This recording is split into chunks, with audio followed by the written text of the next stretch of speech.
Hi, my name is Matt Kendricks. I'm the project lead for dSIPRouter. So today I'm going to talk to you about a new feature that we call VoiceAI agents. So really this feature really solves some of the issues that we saw with people who are traditional voice folks moving into the VoiceAI world. So let's go ahead and jump in. I'll talk about the problem space and talk about the solution we have. First of all, VoiceAI agents have a lot of moving pieces. So that's either LLM, speech to text, text to speech. You need an agent that actually interacts with the human over the phone. And then you need some type of way to integrate with SIP. So yes, there's platforms out there that makes things a little bit more simplified for us. I'm talking about the live kits of the world, the OpenAI real time, but it's still not simple enough. And that's where we come in at. So really the value proposition of what we're building here is a consistent way to create, deploy voice agents within 5 minutes. No need to manually manage all the components needed to make this happen. There's no coding required by default. I mean, obviously, if you want to have very specific features and functionality, you can modify the agent. Basically, the way we're doing this is that we're leveraging the mechanisms inside of dSIPRouter already to deploy the agent. So many of you know that dSIPRouter comes with Docker installed, and what happens is that we deploy the agent into that Docker instance. Here's goes a couple of UI pages here. I'm actually going to demo this so you can walk through actually setting this up. What you have here is really the page that allows you to define and set up how the agents actually are configured and deployed. So here goes the real meat of it. Is here what you're seeing is that if we work through this workflow, we have dSIPRouter in the middle here. We have a SIP provider. Call comes in from the SIP provider, goes to dSIPRouter. dSIPRouter then will basically route that call via SIP to OpenAI. OpenAI will then send a webhook to the agents running, right? So we wire all that up. You don't need to worry about that. That is all there for you. All you need to do is actually just click a couple of buttons and this is all set up. And likewise, if you want to be able to do refers inside of the agent, you can set that up so that those refers comes back to dSIPRouter and then you can route those off to, those actual extensions. Now, in some cases, you may not want to use dSIPRouter for anything else but as a gateway / proxy to your agents. So you may just use this just to host your agents, just to have a way to have all your agents deployed and managed. If you look at the architecture here, many of you know that Nginx sits in front of the dSIPRouter UI. What we've now added is a webhooks endpoint. And this webhook endpoint is when you set up an agent, you will actually configure it and specify and tell the platform, in this case, it'll be OpenAI, that, hey, any traffic regarding to this agent needs to go through a webhook endpoint, and that routes back to one of these agents running in a Docker container. So that is really at a high level what we've built here and what we've just released. So let's go ahead and jump into a demo to kind of show you how this works. So the first thing you need to do in order to use this, you need to actually go to the global settings and you're going to search for OpenAI and you're going to put in a admin API key. Okay. So I'm logged into OpenAI right here. There's two different types of API keys that OpenAI has. Kind of look at their project keys and then there's kind of admin keys. So I'm going to click on organizational settings in my account and you can see there's admin keys. So I'm going to create a new admin key. So I'm just going to call this P4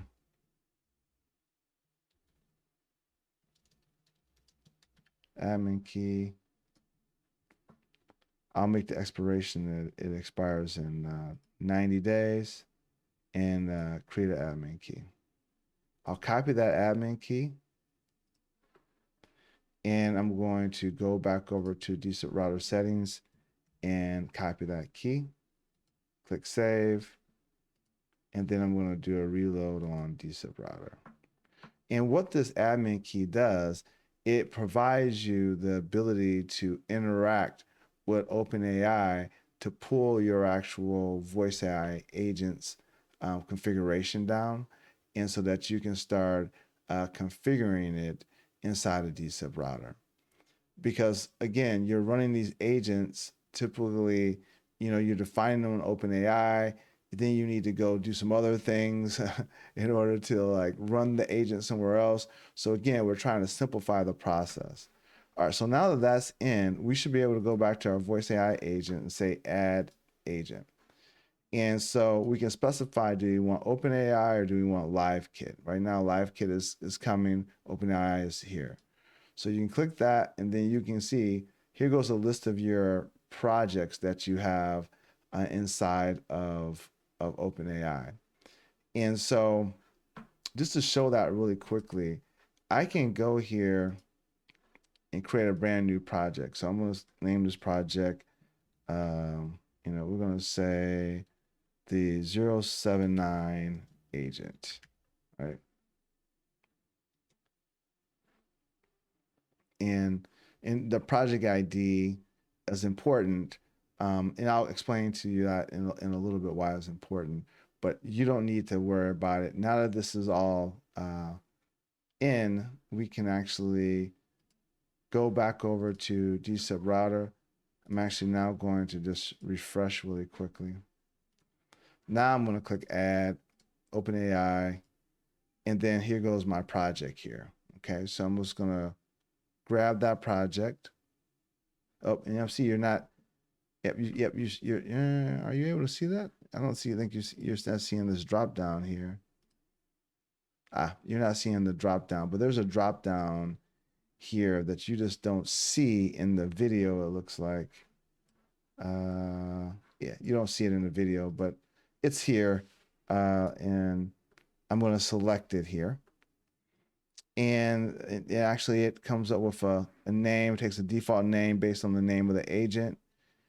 And it creates a webhook URL for you. And this is a live webhook URL because, again, OpenAI needs to be able to communicate, and basically whenever a call comes in, it's going to trigger the agent, and then the agent is going to set up a web RTC connection between OpenAI and your particular agent running.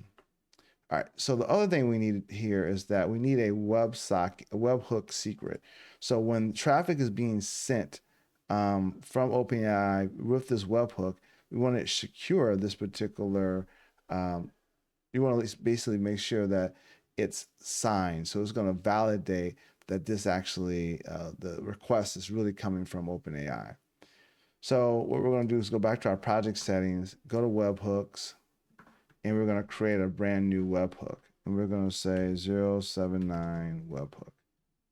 I didn't have a good name, so I just called it 079 webhook. Then you're going to take the webhook URL,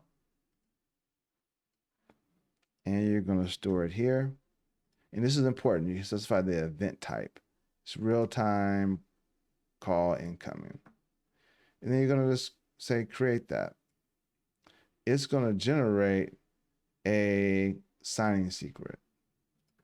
I'm going to copy that and put that into my UI. I can specify what tools I want to use. Request callback is one of them.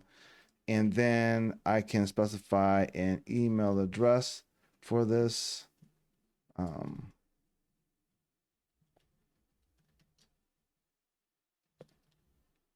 Now, our request callback, like the tool is inside the image, but you'll need to actually have your own mechanism for being able to send out emails.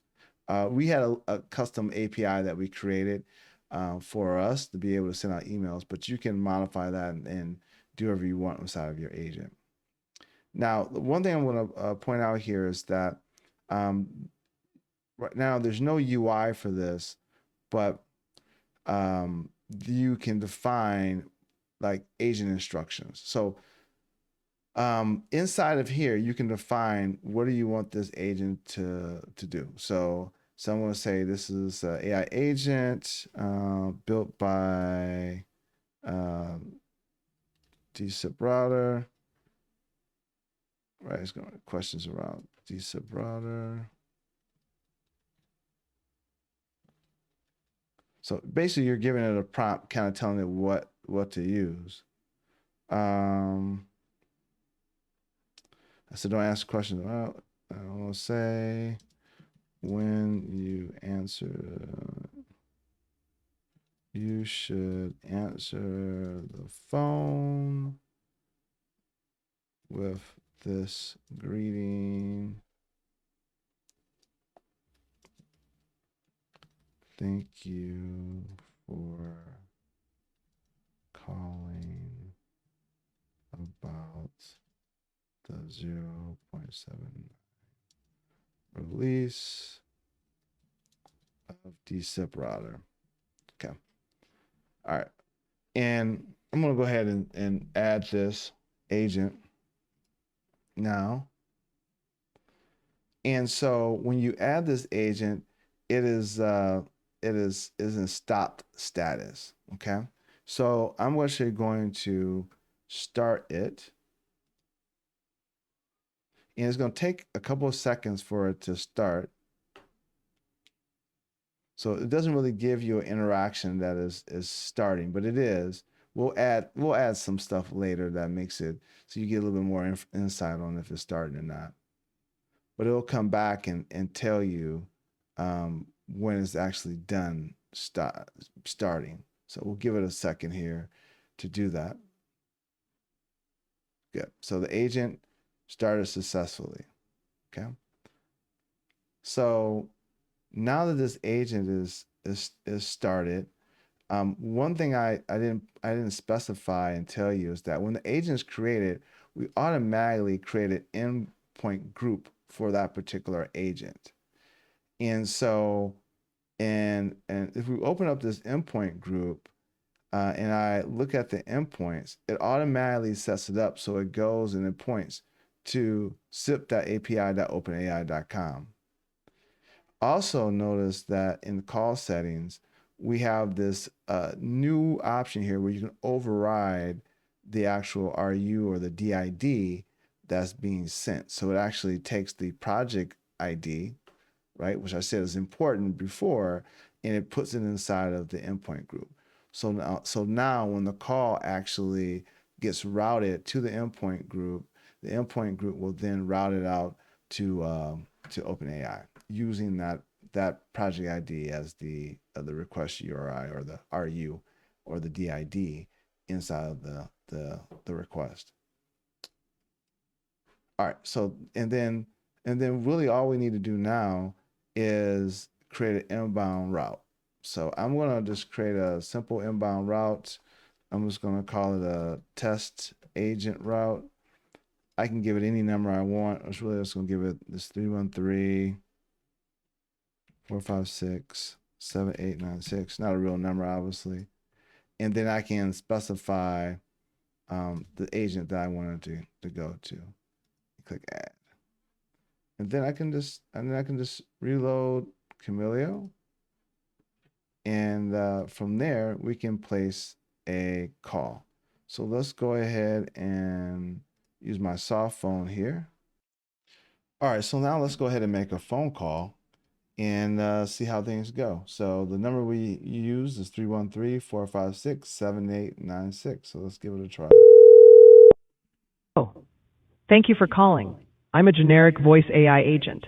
How can I assist you today? What agent are you? Who are you? Thank you for It sounds like you got cut off. How can I assist you today with the 0.79 release of The 0.79 release of dSIPRouter is the latest version of our solution for managing and scaling SIP-based communication. It offers enhanced features for handling business phone services and voice AI integrations. If you'd like more details or have specific questions, I'm here to help.